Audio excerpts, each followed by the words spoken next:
First of all, thanks, Fabio. I'm by far the least experienced philosopher at this conference, but it's an honor to present with my teachers, actually, surrounded by my teachers. Okay, so I won't be discussing sellers, although I work on sellers, but there's no sellers in this paper, Meillassoux and Kant mainly. The title is Paths After Finitude, Semantic and Pragmatic Alternatives to the Necessity of Contingency. The goal of this paper is to provide an alternative to Quentin Meillassoux' embrace of the necessity of contingency, and to do so by way of a series of interpretive dialogue-like interventions at various junctures of after finitude. My ultimate reason for avoiding absolute contingency is that attention to it blinds reflection to what Michael Friedman has called the dynamics of reason, which latter can be summarized as the continual calibration of our conceptualization of the real. Thus, while I will nowhere deny the truth of absolute contingency, so-called hyper-chaos, and thought's purported capacity to spring towards it by means of mathematical formalization, I will, throughout what follows, motivate the idea that thought can tend toward the absolute from within. This alternative comes under two broad headings, semantics and the relative a priori. With regard to semantics, my method will be to highlight certain points of intersection between two ways of reading Kant. First, on the contrast between the transcendental and the empirical.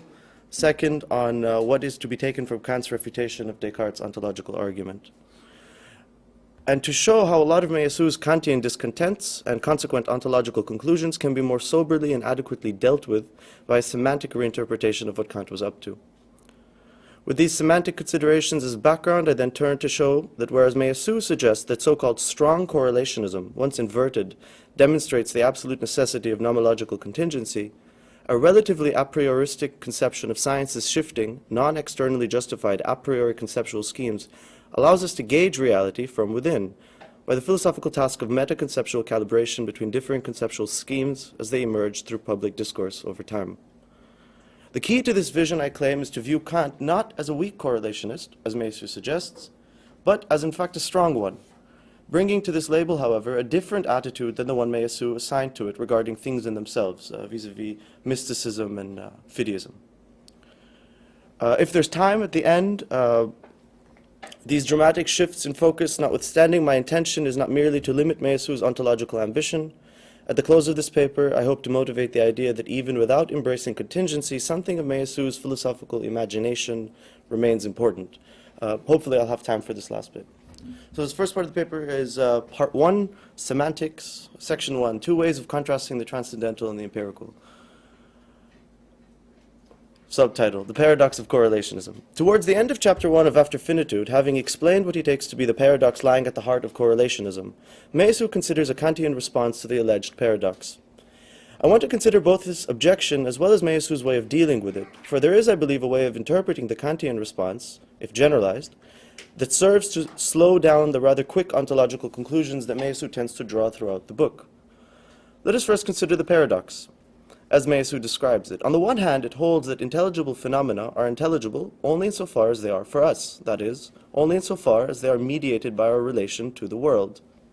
On the other hand, science confronts us with data about a reality that precedes all correlation or manifestation, its so-called ancestral statements, and this implies that thought can access reality as it is in itself.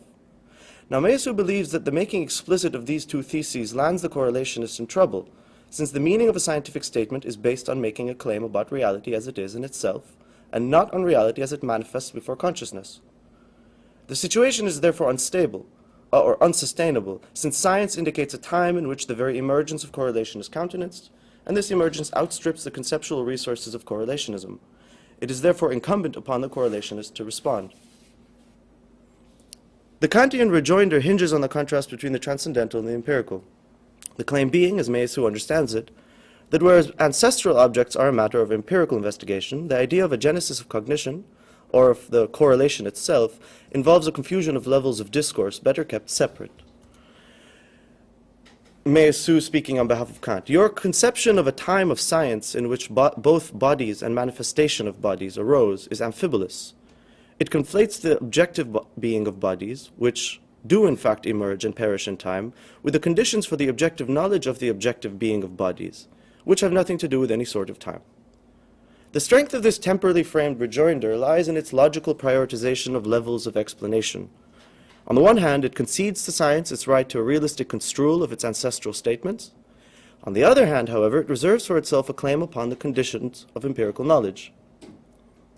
Meillassoux' response is incisive but also presumptuous when considered from another perspective on Kant, which I shall elaborate shortly. Building on the fact that in making reference to transcendental subjectivity, the Kantian is explicitly not invoking an eternal subject, but is rather indicating the non-existent conditions of cognition for empirical reality, Meillassoux forces her to face her being the Kantian, to face the question of the genesis of the correlation by means of an established distinction between exemplification and instantiation. This distinction, however, yields a blind spot that I will articulate. The contrast works like this.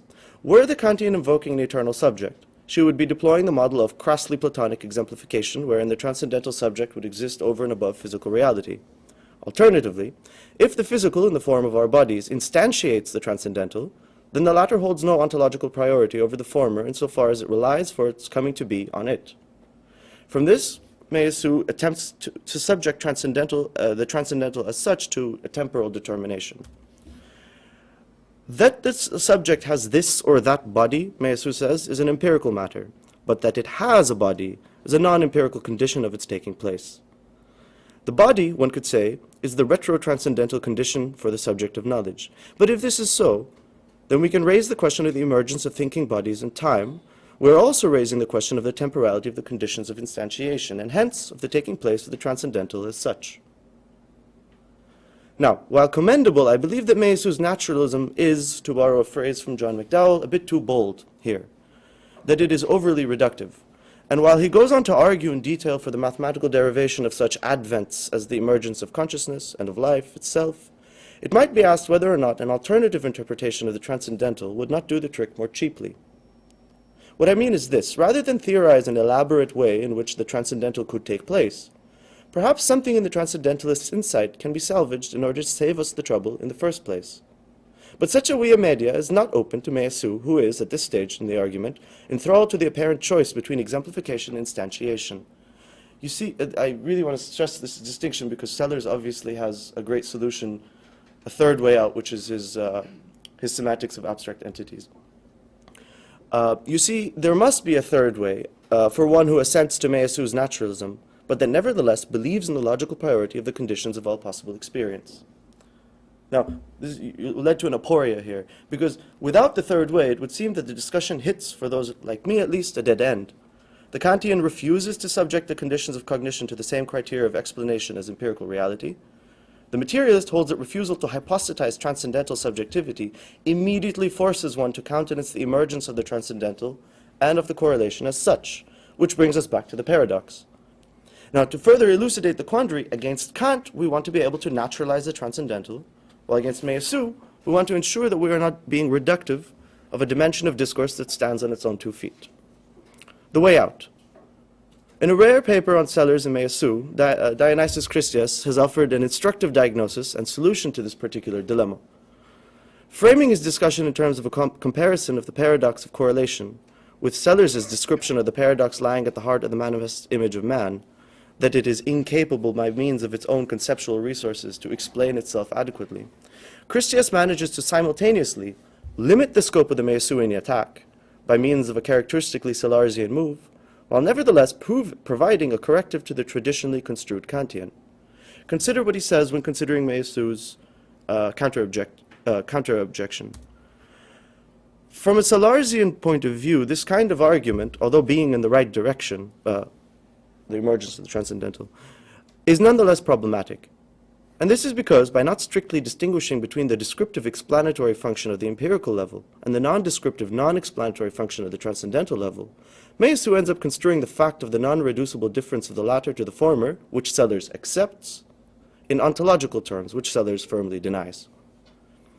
The idea that the Kantian wished to defend is that the norms by which cognition of empirical objects is made possible cannot be approached as though they shared a basis with the non-normative phenomena they conceptualize. The Kantian resistance to speak of the transcendental as though it existed ought therefore to be respected, which means that Meillassoux has missed an important insight. Normativity cannot be explained away by means of the type of explanation provided by modern science. What is the alternative? Dionysius carries on. The Salarzian construal of the irreducibility of the transcendental to the empirical is made in terms of a distinction between modes of functioning, not different modes of existence. Notice, however, that on the Salarzian account, the irreducibility of the transcendental to the empirical is not compromised by the possibility of a scientific-style explanation of the former in terms of the latter. Instead, it is fully preserved by being understood not as an explanatory irreducibility, but rather as an irreducibility concerning semantic function.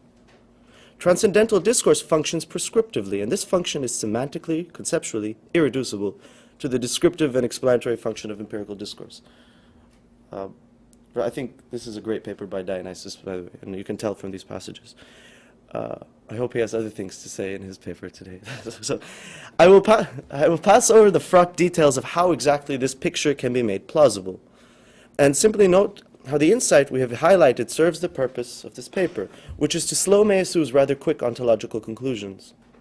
First, we have seen that with regard to the distinction between transcendental and the empirical, a naturalized picture of the emergence of human cognition need not eliminate the need to take seriously the irreducibility of the correlation.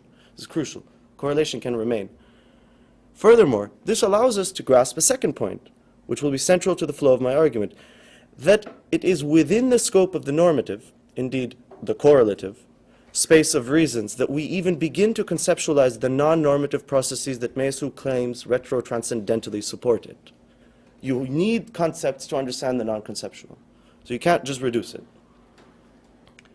In other words, what can be reductively explained about the transcendental must itself be conceptualized. And this presupposes the irrevocable significance of a non-reducible normative prescriptive scheme. That's section 1. Section 2, transcendental idealism and Kant's refutation of Descartes' ontological argument. This might seem like a strange focus for me, but Meillassoux opens chapter 2 with a discussion of this argument. Meillassoux consciously presents his philosophy as Cartesian in structure. First, he establishes the existence of an absolute, contingency.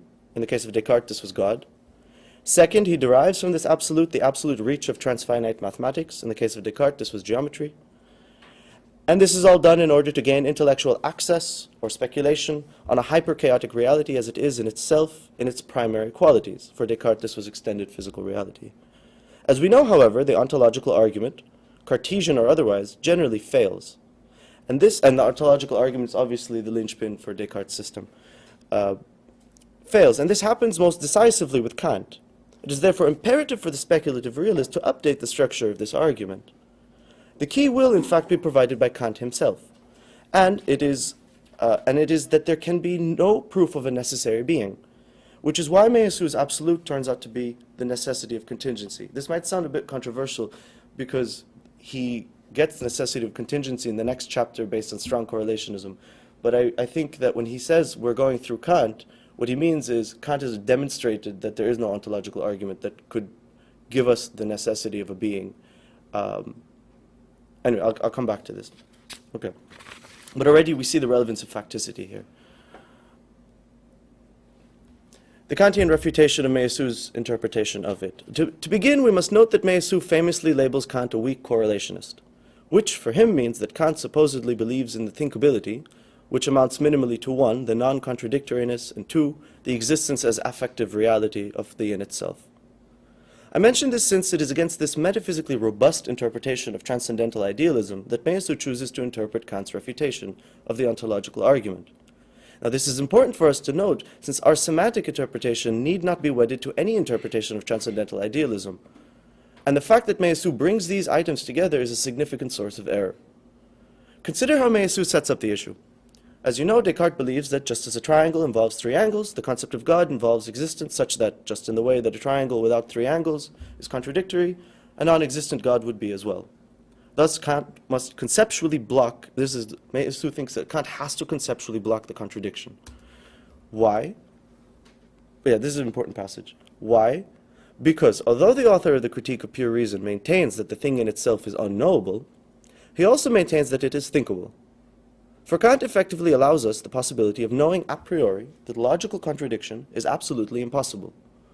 So you see how he's linking this with the idea that the in itself is non-contradictory. we'll get there. In this passage, Meillassoux is assuming his metaphysically robust interpretation of transcendental idealism and maintains that the thinkable in itself, i.e. the absolute, in this case God, logically cannot, involve a contradiction. Thus, in order for Kant to do away with the Cartesian argument for the necessary existence of God, he must show that the notion of existence is not part of the concept of this absolute. Otherwise, we'd have to accept Descartes' argument. I don't think we have to understand the argument this way, obviously, but Meillassoux seems to understand the refutation in this way. In other words, it is because, as conceived by Descartes, a non-existent God would entail a contradiction. Kant is allotted the task of eliminating the contradiction. Thus he explains, Kant's critique proceeds by denying that contradiction can obtain anywhere except between an already existing entity and one of its predicates. Thus, the subject of a proposition can never impose its existence upon thoughts solely by virtue of its concept. For being is never part of the concept of the subject. It is never its predicate. It is added to the concept as a pure positing. Now this is a correct understanding of Kant's refutation. It's just that it's stuck to this heavy notion of transcendental idealism that I think gets Meillassoux into trouble. Thus, according to Meillassoux, Kant demonstrates that no entity can be thought of as necessarily existent, since this predicate is only attributed to one that is already, that is, a pure positing. As a pure positing, the predicate of existence adds nothing to the concept in question. Now, here's an alternative reading of Kant. Meillassoux' point is clear. We cannot, on the basis of conceptualization, reach ontological certainty. But need we interpret Kant's move as having such ontological purchase? That is, need we read Kant as holding that the thing in itself, in its own existence, cannot be contradictory, and this is why the ontological argument fails? What I mean is that if Kant were truly facing Descartes on his own terms, we would have to understand his argument as both giving Descartes the concept of an object as it is in itself, while nevertheless retaining the supposed determination that made this thing necessary, i.e. its existence.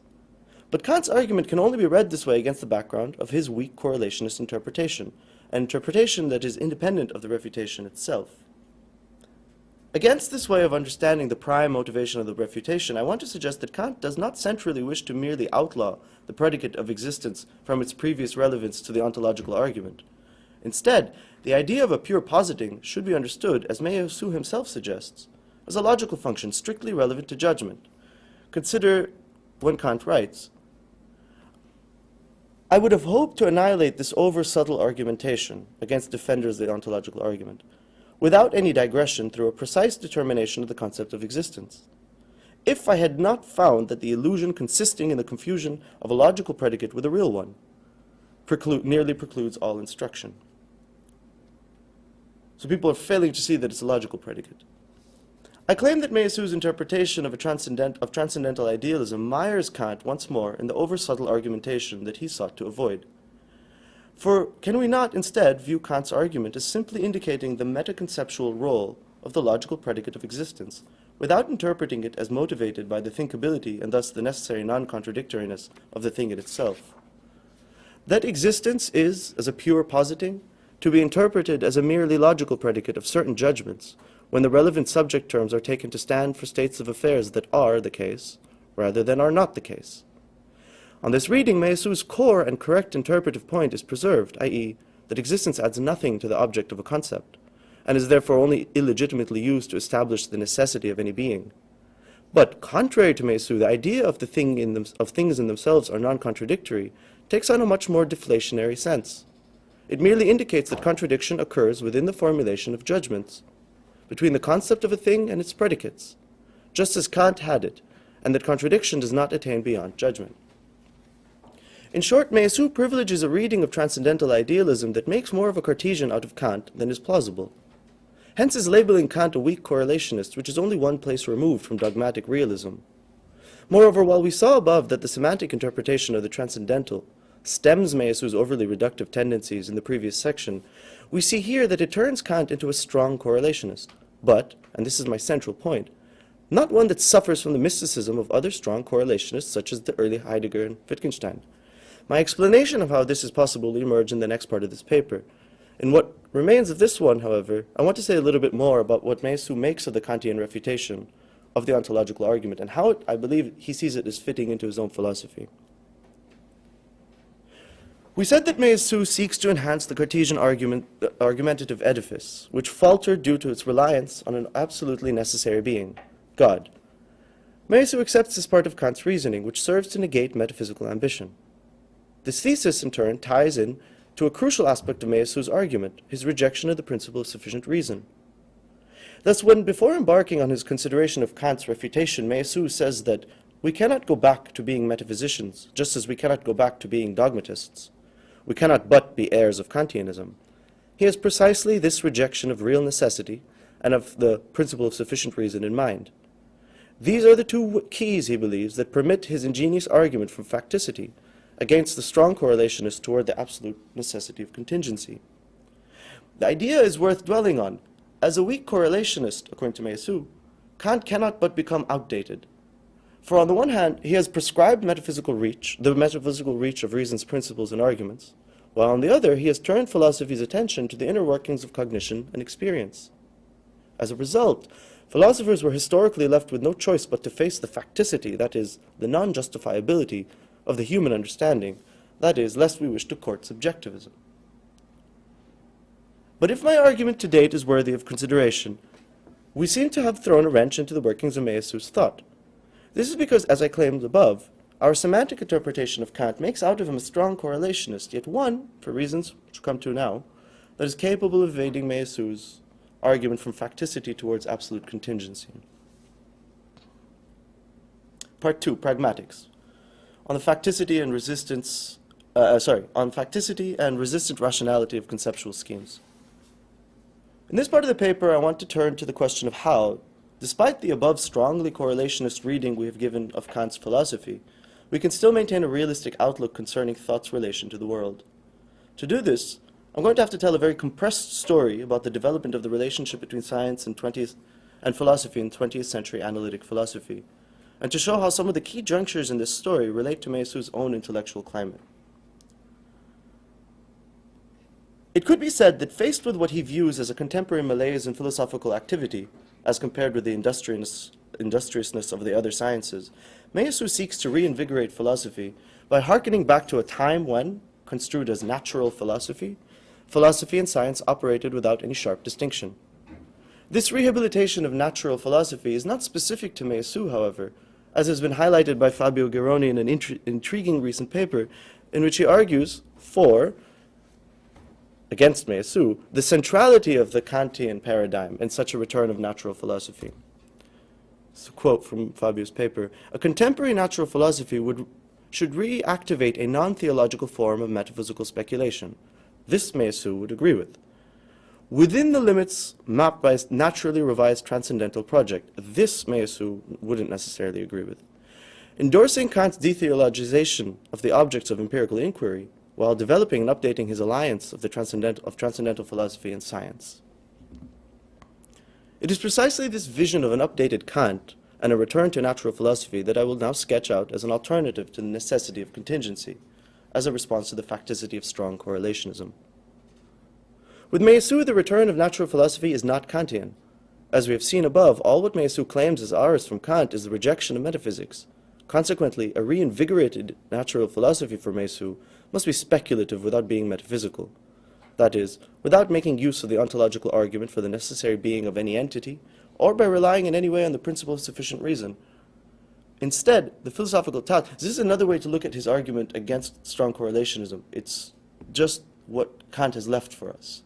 So there's lots of ways to see how he gets a contingency. Indeed, the philosophical task is now, according to Meillassoux, conceived as mathematical speculation on hyperchaos. But need we carry out this course of action, and need we invert strong correlationism at all? This section is called Facticity without Mysticism.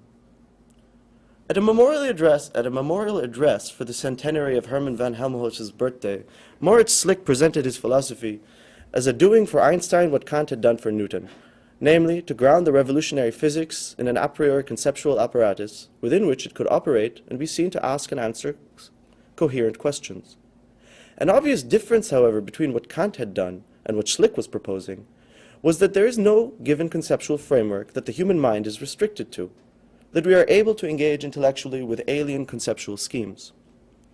Now it's crucial to note, however, that for Schlick, this was precisely not a concession to sheer empiricism, since there could, he believed, be a rational basis for all intellectual activity found in philosophical thinking, construed as a system of principles branching out to unite the system of all knowledge. Consider what Michael Friedman has had to say on this historical juncture. This does not mean that physics can simply be abstracted or generated from sense experience, and from sense experience alone.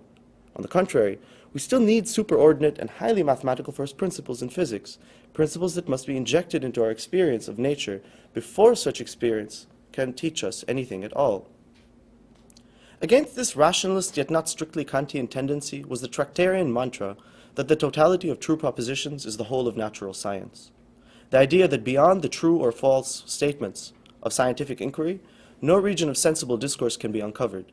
As a result, Schlick's program, with its claim to foundational principles holding all the sciences together, was viewed with skepticism. The question was this: how can such principles be justified if all justification is internal to a language? To put this in terms of our frame of natural philosophy, we might ask, what role is left to philosophy if it is accepted that all that is true of the world are propositions of our best science? Moreover, how does this all relate to Meillassoux' project? As we know, he labels Wittgenstein a strong correlationist, and by this we are to understand that thought, in Wittgenstein's case this is exemplified by the manufacturing of scientific propositions, cannot extend beyond the propositions it makes. That is, that thought cannot reach beyond what it is correlated with, even by virtue of the thinnest logical reflection, in order to grasp anything outside of itself. That's what the weak correlationists do, supposedly. For Meillassoux, the strong correlationist one-ups Kant, as it were, by claiming that the in itself is not even thinkable. This reasoning is loath yet fertile to Meillassoux' philosophy, loath because it is the strongest form of non-metaphysical correlationism, fertile because it provides the key to its own decimation, facticity. To briefly summarize the argument as it is presented in Chapter 3 of After Finitude, Meillassoux sees that the strong correlationist as concealing an inner truth that can be absolutized. The truth of thought's inability to reach beyond itself is in fact that there could be anything outside of it, and anything that is unbounded by any logical or experiential principle. And this anything, he, in a characteristically ontological way, absolutizes into the thesis of the absoluteness of contingency. In this way, thought flees the correlation. The advantage is twofold for Meillassoux. On the one hand, thought is no longer bounded by the correlation between it and its object insofar as it can now, by means of mathematical formalization, come in contact with chaotic structure of the real.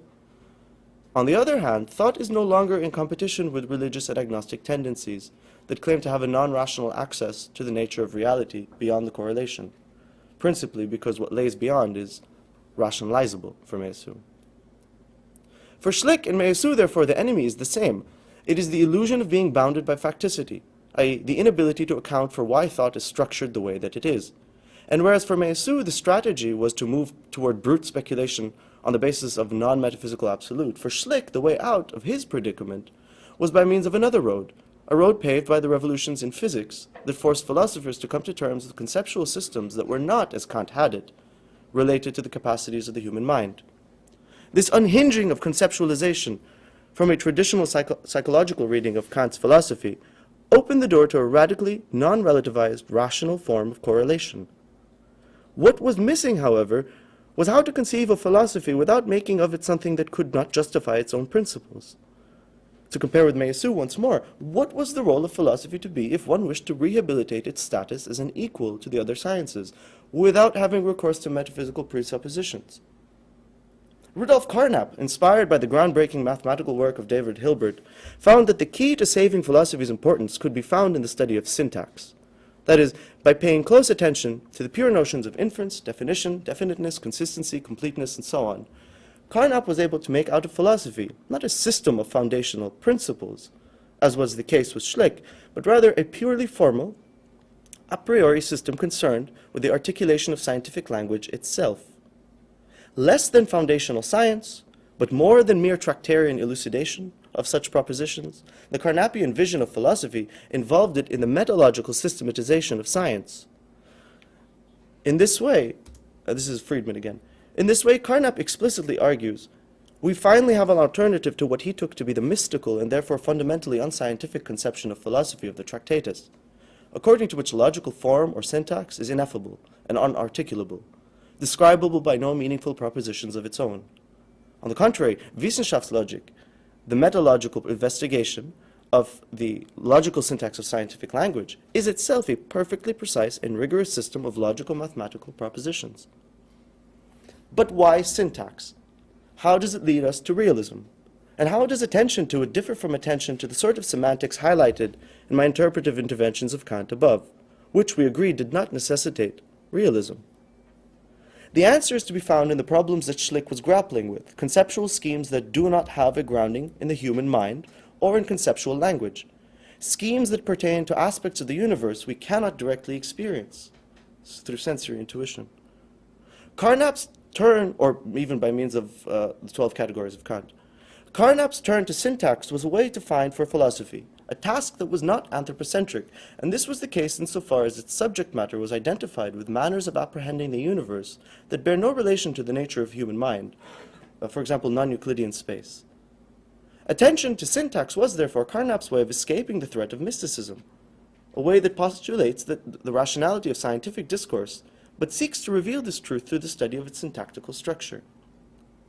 Thus, when in radicalizing Facticity, Meillassoux moves from the epistemological contingency of nomological necessity to the ontological necessity of nomological contingency, we might resist this move by reinterpreting Facticity.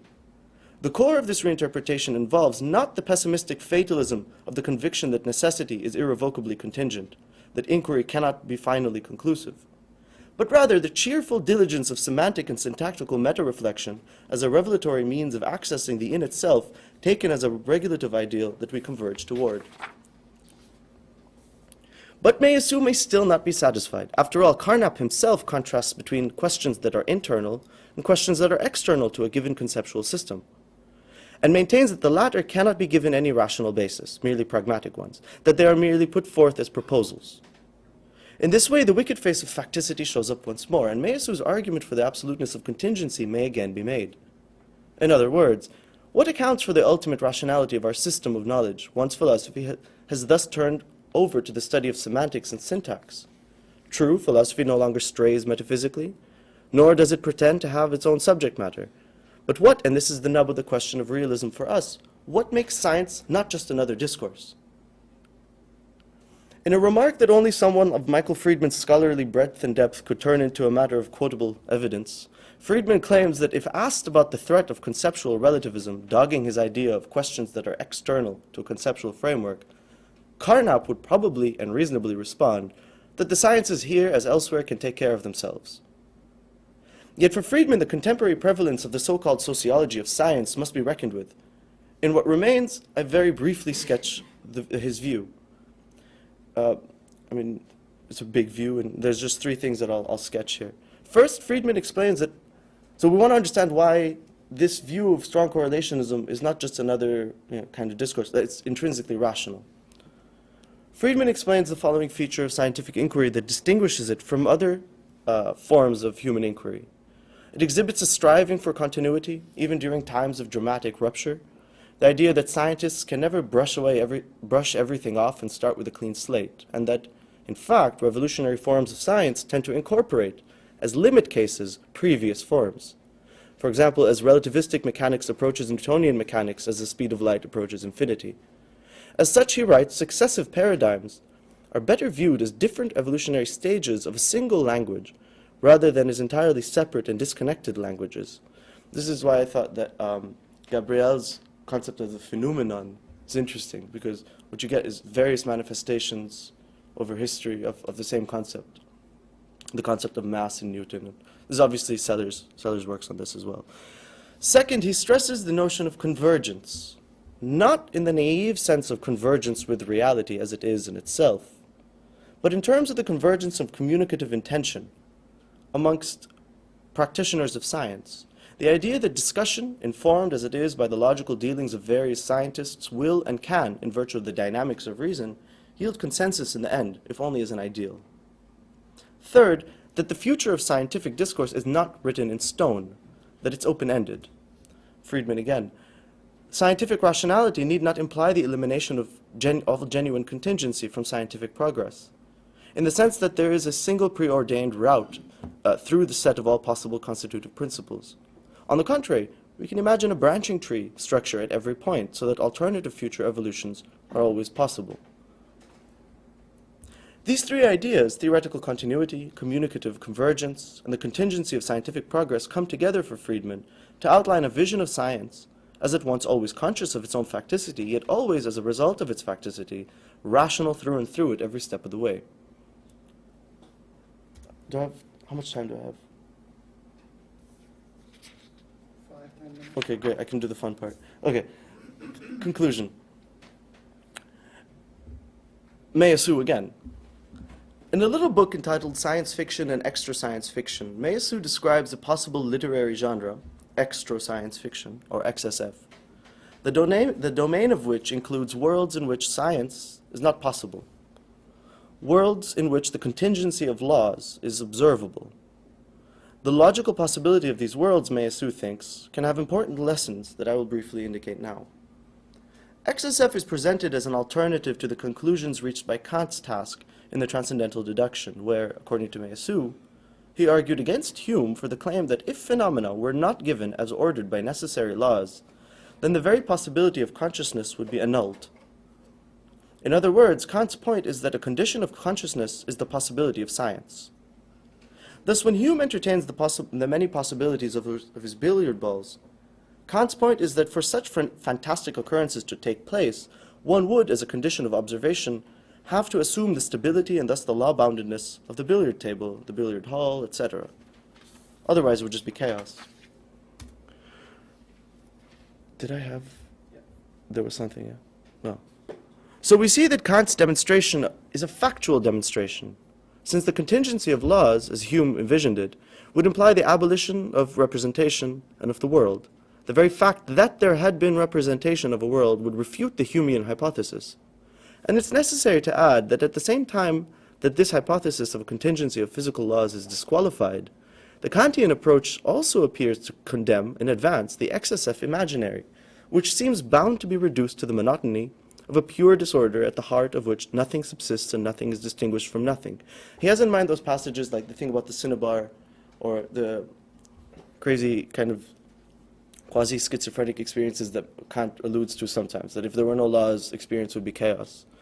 Meillassoux says that that's a dogmatic assertion. If there were no laws, we wouldn't just fall into utter chaos. That was one possibility, but other things might emerge. In response, Meillassoux outlines three possible non-Kantian worlds.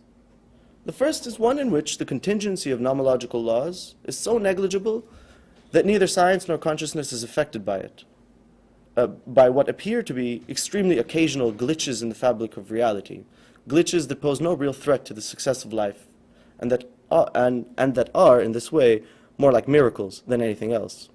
That's the first world. The third is a world which, much like Kant's form of chaos, is entirely frenetic, in which nothing can subsist and in which consciousness would not be possible at all. Now, the second and most interesting is a kind of world in which the contingency of nomological laws is extreme enough to shake the scientific enterprise, but not the possibility of consciousness. In such a world, natural laws would take on the character of statistical trends and would totally lack the necessity that Kant had claimed for them. He gives an example as someone in 1800s Paris trying to statistically predict horse carriage accidents in the coming century. And someone magically tells him that they'll be close to zero. And he can't explain this. Well, and the explanation is that a vehicle that was not anticipated gets invented and people start driving cars instead. Okay. We can talk about that example. Anyway, so what is important about this kind of imaginary world? This is what I want to end with. No doubt for Meillassoux, its possibility is an expression of his commitment to absolute contingency. But I want to suggest that the form of scientific realism I have been defending throughout this paper is amenable to the imaginary of this second type of XSF world. Realizing this is important, for it undercuts, by way of the development of Kant that I have been outlining, the need to treat the contingency of nomological necessity as the concealment of the necessity of nomological contingency. Rather, the contingency of our necessary laws can be viewed as at once a function of trans-framework scientific inquiry, comprised of theoretical continuity, communicative convergence, and the contingency of scientific progress, as well as perhaps the contingency of the scientific enterprise as a whole. Thank you.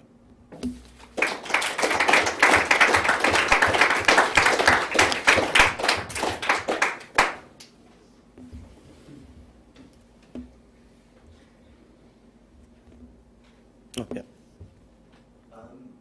Really interesting. Framing comment, and then I'll Yeah. try and talk about the specifics.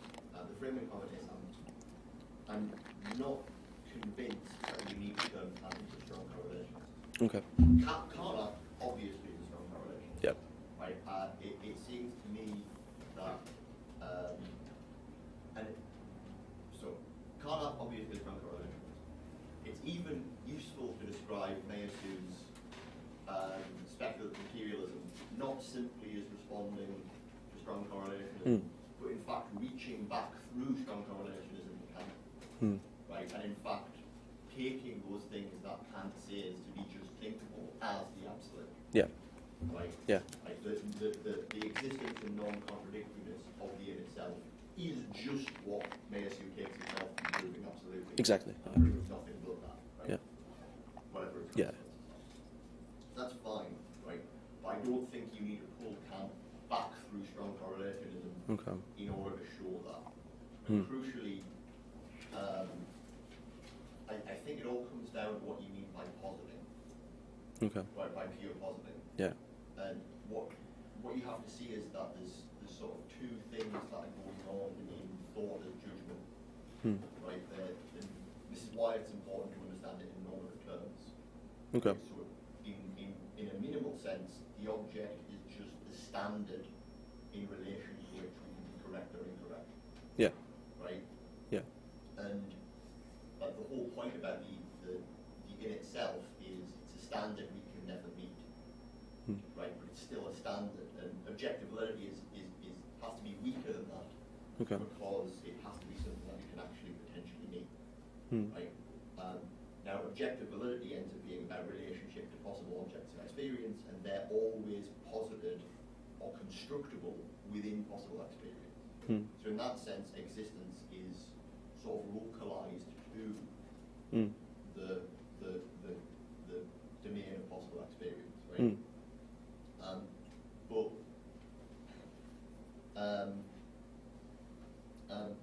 And this is the sort of really tricky thing in Kant. I'm not saying Kant is completely consistent here, but I'm saying it's at least worth taking him at his word here, right? That the in itself is thinkable insofar as we can apply the concept of an object in general, Yeah. right? Yeah. Right, and think as having a relation to an object which gives us a standard, right? But which is not, without that being schematized. You have the Okay. categories, but you don't have the schema. Yeah. Right? Yeah. And that gap is still very important because it's a normative gap. Yeah. And it has to be maintained in Kant. Exactly. Okay. Is that Yeah. I get. So a couple of ways to respond. And this came up yesterday in Taylor's talk. I mean, there's something really, well, not superficial, but a little artificial about all these distinctions between types of correlation. And I was trying to do two things at once. One is try to argue against Meillassoux on his own terms by saying that this argument against strong correlationism, and you're wanting to reach back to what you take to be Kant's position, and literally just proving what Kant did, right? As you said, and that's something I tried to show. So, as a method of undercutting his argument, I just wanted to say, well, that's not Kant, and you don't need to read Kant that way. But what I will use in his lexicon is that Kant. Let's make of Kant a strong correlationist right now. But in the end, he's once again not a strong correlationist because we've reinterpreted what facticity is, and this is why I'm trying to push this other idea of not convergence towards a real as it is, but convergence as rational consensus, and that facticity, when viewed in that light, doesn't really, I mean, it doesn't make sense to call him a strong correlation. So in the end, to exit Meillassoux' taxonomy, Kant I wouldn't look at as, I mean, I would start to agree very much. That's the second one. I would say that I agree with everything that you're saying in that respect. Yeah. One final small point, because it's really interesting, Hmm. is if you end up looking at Meillassoux' arguments, so once he gets principle of Facticity, right, Hmm. he tries to do all of these kind of silly things, one of which is to prove the law of no contradiction. Yeah. Right? Yeah. If you look at his proof of the law of no contradiction, which is ghastly, right?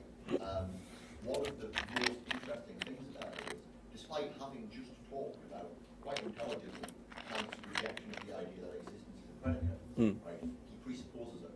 Exactly. Yeah. Right? Yeah. The whole idea that, well, a necessary entity would be one that could not be, Yeah. it could not exist, Yeah. is entirely predicated on making no distinction between Yeah. being able to be otherwise and being able not to be. Yeah. There's no. Yeah. So it's sort of fascinating that actually his absolute reconstruction of Kant depends upon rejecting all the logical stuff that he's just identified. Yeah, no, I agree. There's something that I didn't include in this, but even in his treatment of Descartes, the Kant's refutation of Descartes, I mean, when he says, look, for Kant, the thing in itself exists. Okay, so we're done. That's the ontological argument. And so already his wedding of this refutation to a kind of transcendental idealism that is weakly correlationist already seems to make Kant a Cartesian in this respect. So again, yeah, I think that there's something similar going on there. But yeah. Thanks. Yep. I'd like to comment on a couple of things because these themes keep coming up. One is about Carnap and strong correlationism, only in ASO. And in the same year, he also finally lays his cards on the table about his own methods of conceptual explication, which go entirely in the opposite direction. Now, this leaves us with a problem Carnap didn't address because Carnap was so wedded to the distinction between what was then called context of discovery and context of justification. And that is, he never does give us a semantics for tracking conceptions and entities across a sequence of explanatory frameworks or theories or whatever else you wish to put into this, right? So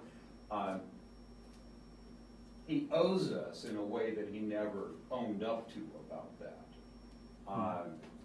So I don't want to, I'm not getting him completely off the hook here, but I also want to be very careful about consensus and standards, because it's one thing to take an empirical sense of the thing in itself in Kant as things with whatever characteristics they actually have, whatever constitution they actually have, whatever endurance or perturance they actually have, whatever regions they occupy, blah, blah, blah, right? That can be a focus imaginarius of inquiry, but it can't be a standard.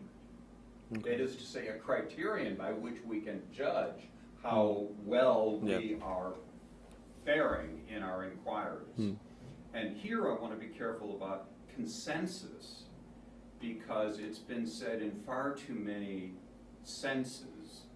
And it's one thing to take consensus in the way that Peirce or Kant do. That is to say, consensus is something to emerge on the basis of rigorous empirical inquiry and rigorous critical assessment of the evidence and the methodology and the procedures and the relevant observations, experiments, all the rest of that. So that the consensus is the result of robust and, so far as we can now tell, reliable procedures of inquiry and explanation. And the kind of conventionalism that was all too common, I'm sorry, this is one for which I will take Carnap to task, in the 50s. And it was bad enough in Carnap it got completely out of hand in Quant. So I want to be very careful about what's consensus here. Kant is very clear that consensus and aim to achieve consensus is a measure one can take of one's own judgments, and whether one is basing one's judgments on evidence and analysis that can be understood, assessed, and found to be adequate by other competent persons. So let's just... No, I think you're right too. I mean, it is a vague term, first of all, and then I'm taking this from Friedman, and Friedman relies on... Yeah. Friedman is still too full of the conventionalism. Yeah, I like the conventionalism. Well, it won't do. I'm sorry. Yeah, It won't do for reasons that Hariri has been very clear about, and that Schlick was clear about in 1920, and then he buckled under and went conventionalist with his logicist colleagues. Yeah. I mean, this is stuff that I'm still getting into, right? So I don't know exactly where I fall on these things. And even, obviously in Friedman, he relies on this vague notion of consensus, which he gets from Habermas, the distinction between instrumental and communicative reason. And yeah, and it's not, I mean, I don't think that that's the, I mean, what I did take from Friedman more than, and all your points about consensus I agree to, but what I find attractive about it is that it stems the temptation to think of convergence as convergence towards something that is established and real. This is why I wanted to end with Meillassoux' comment about there could fundamentally be something contingent about the universe, and that we can't presume that there's a direction that scientific inquiry is going to move toward. And so to shift the idea of convergence from that to something like consensus, but then obviously it needs to be worked out. That's just my initial, that's what I like about it, but it doesn't mean that it's completely worked out, or that it's, or not something to be wary of. I mean, you know, the world might be such that we could be conscious and competent enough to make beginnings on science and find no reliable methods that lead to stable theoretical explanations and so on. I mean, that's at least logically and transcendentally possible. Yeah. The history of science gives us ample grounds for considerably greater optimism than that. Yeah. Well, true. Unless everybody else wants to step in, there's a resource in Kant himself that's worth bringing in here. So, one of my favourite bits of Kant is when he contrasts his conception with the idea of justice with Plato. Right, and this is where Kant basically reduces his conception to a relationship between theoretical and practical reason. Right, so the problem with Plato is Plato treats the idea of justice as if it's an archetype. It's like a map of the perfect state. It's like an actual state that could be. Right? Yeah. And Kant is very clear. No, the idea of justice is an ideal that we approach. Yeah. Right? And that in fact, in performing certain actions, that's how we engage with and approach the idea. But the way to understand this is it's in terms of convergence, but it's a very specific kind of convergence. Namely, insofar as you understand the structure of the finite procedure you're supposed to engage in indefinitely, right? Through that, you can think the limit of the procedure. Okay. Yeah. Right? You think the infinite through the finite. Right? Yeah. So the whole thing is like justice can be about a finitely specifiable practice of collective and self-improvement. Yeah. Right? Yeah. Which you can see as converging, and the same can apply to science. Yeah. The crucial thing is thinking, well, what is the structure of the finitely iterable procedure? What are the norms of the task responsibility? Yeah. Right, that are instantiating the relationship to the ideal. Yeah. So there is actually, Kant is actually quite explicit about thinking this structure of sort of convergence in practical terms. Exactly. Yeah. Well, thanks for that. Yeah. Yes. A really broad question, and I'm just going to state it outright and just see what you say. What do you take the thesis of transcendental idealism to be about? Well, I think that's the broad, obviously the reason I'm asking, but I'm curious. It seems to me on the basis of your account of Kant, you might want to jettison. I might what? Sorry. Jettison. Okay. Yeah. Transcendental idealism. So I wonder what you take to be. Well, I mean, thanks to Jim, my teacher, I've realized that you can do a lot with Kant without having to come down on either side of I'm waiting to hear what transcendental idealism is. I found it fruitful to read Kant while trying to be careful not to make assumptions about that debate. Now, I think that the kind of Kant that I'm presenting here and that we've been discussing for the last couple of days obviously fits in better with not the kind of transcendental idealism, like robust transcendental idealism that Mesu seems to be assuming here of Kant, but more something like Allison's, the two-aspect theory. So you refer to it as the heavy notion or something? Robust, heavy, Yeah. or the other one's light, and Jim once called the other one Belgian beer idealism, as opposed to Bud Light idealism. And but that's, I mean, yeah, but then I don't have particular views about. I don't even know if it's a very interesting aspect of Kant for me at least. But the one thing I tried to do was show that Meillassoux doesn't seem to keep those things apart, and so his taxonomy of types of correlationism it's contingent on that. I mean, that he assumes that reading of Kant is why he constructs these different, and his whole argument is based on that. And how he gets to contingency in the end is based on this, and that his reading of the ontological argument, which is why I really wanted to focus on that in this paper. But if you just unhinge those things from each other, you can end up with any kind of idealism you want, but the issues are different and once treated semantically. I don't know if that answers your question. Yeah, sort of. Okay.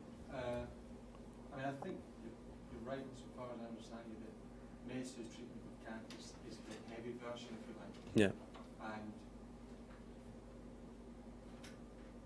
from there, certainly, most of the problems, conflation of epistemological and ontological categories seem to form. Yeah.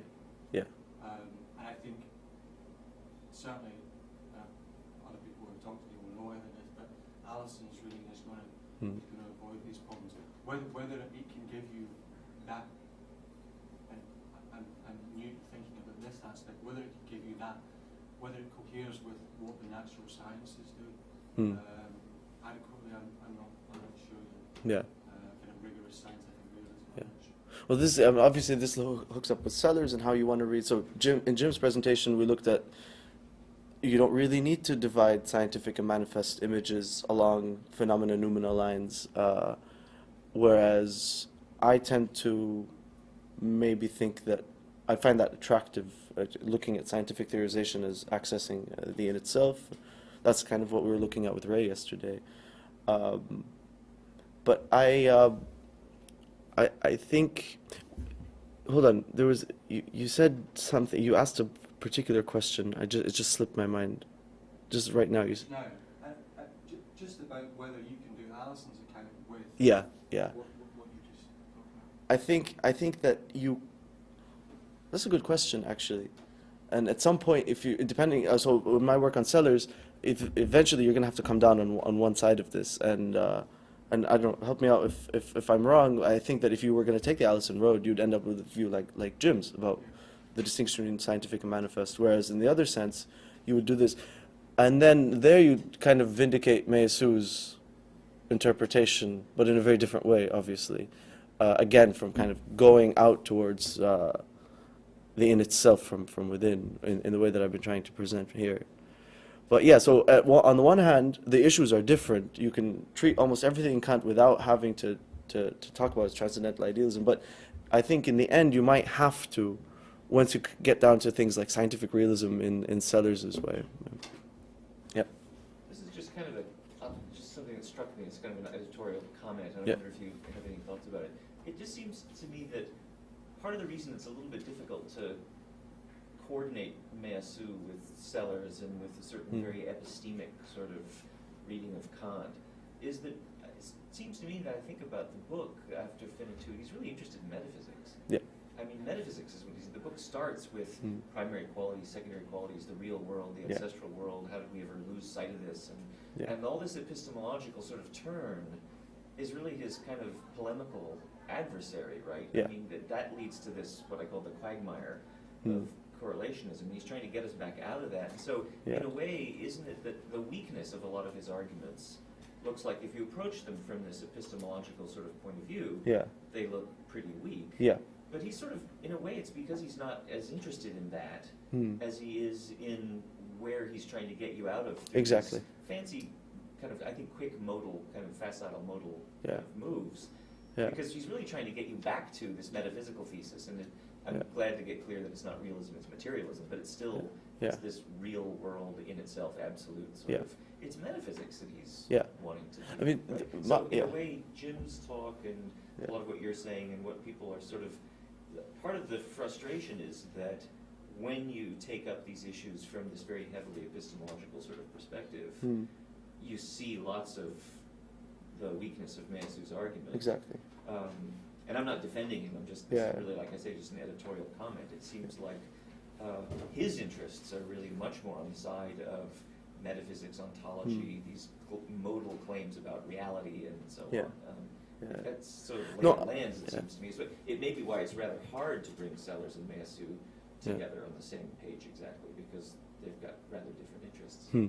I think I agree largely.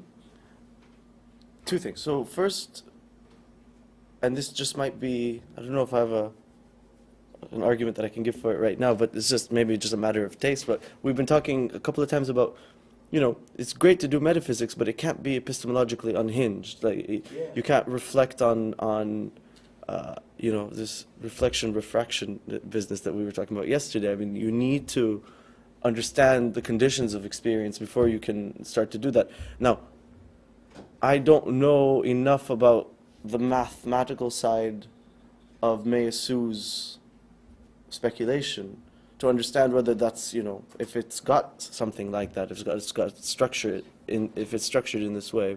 But yeah, this poses obviously a problem, and I realized that actually throughout my paper I was maybe too harsh with Measu, which is why I wanted to end with that thing. But now the other thing is that I think there is something fundamentally in common between Measu and Sellers, and this came up in a couple of other papers, which is that, how can I put this?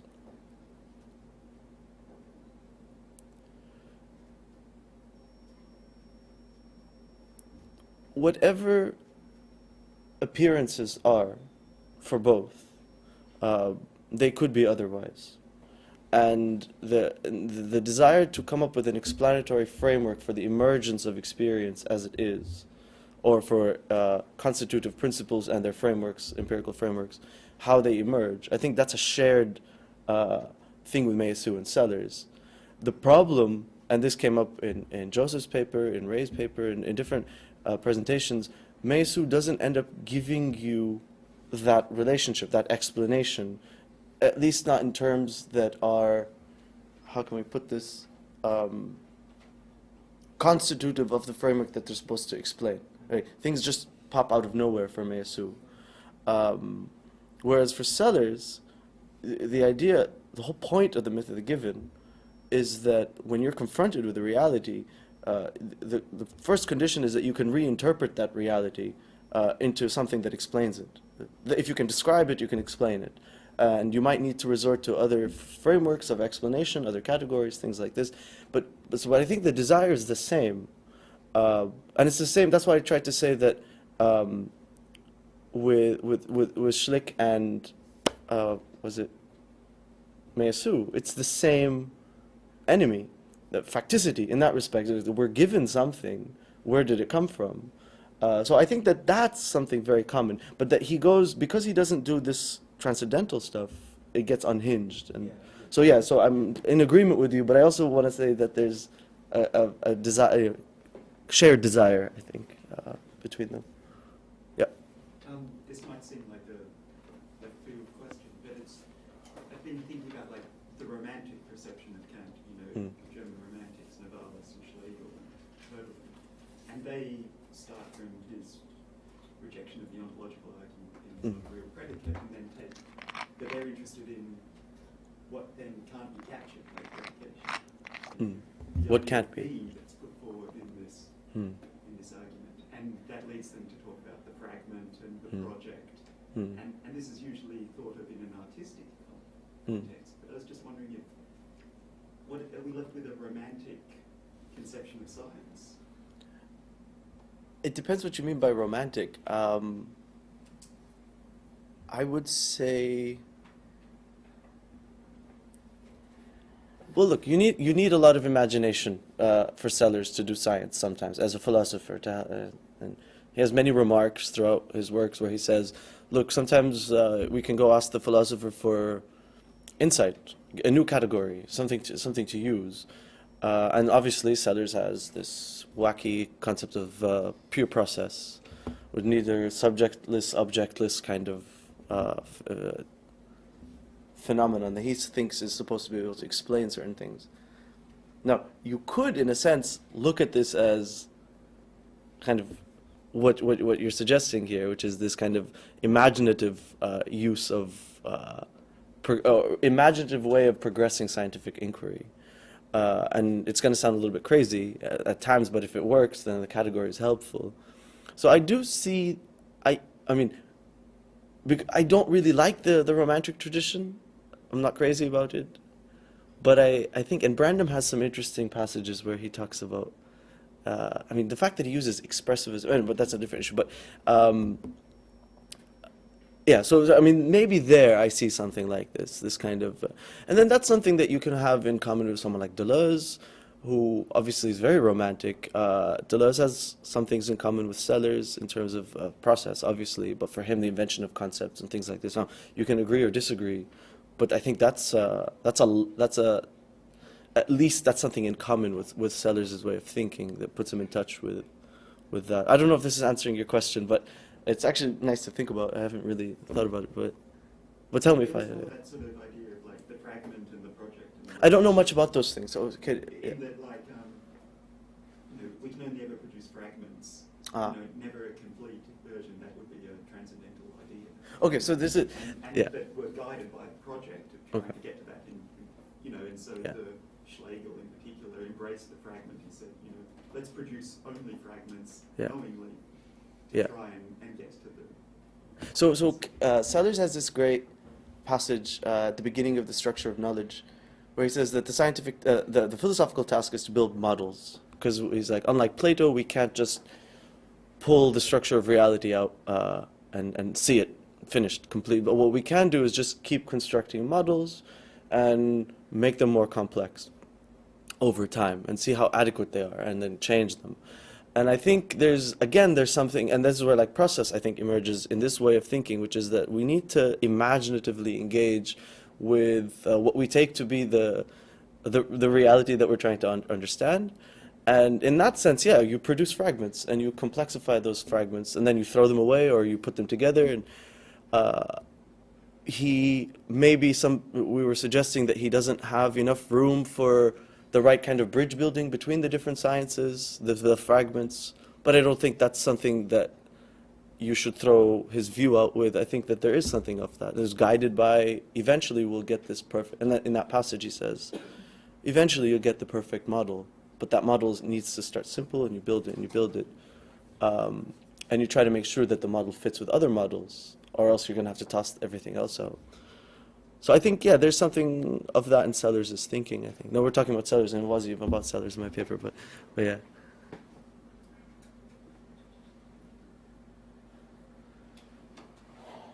Well, that's perfect.